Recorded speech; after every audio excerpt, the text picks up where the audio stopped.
I'm Alana Rose. My husband and I, with my husband's brother and his wife, all co-own and operate Karen Crest Farm. We're in central New York. We're producing 100% grass-fed beef, lamb, pastured pork, and pastured eggs. What's wonderful about pastured hens is that they have access to all of these insects and grubs, and they love preying on little the little life forms in our pasture.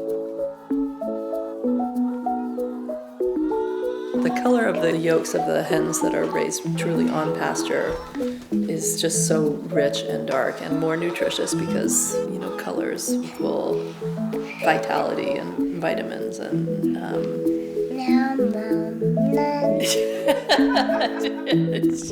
Okay, let's start this again. We went crazy with this recipe over the winter, so we were buying like 4 packages of romaine hearts every week or something. And so we're like, we have got to plant romaine in the garden this year.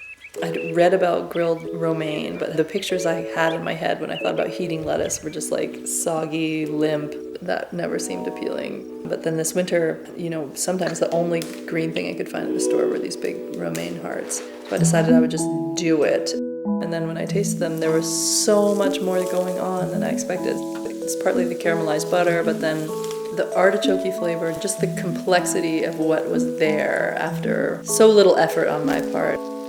I just wait until I can really tell that there's been some nice browning. There's something that really brings out the sugars in the lettuce when you cook it like this. It's really simple, and it can go with anything. A fried egg is really good.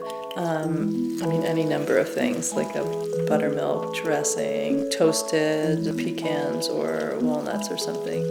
With bacon on top, it's great. And you've got your delicious and delightfully simple and fast new way of eating a head of romaine.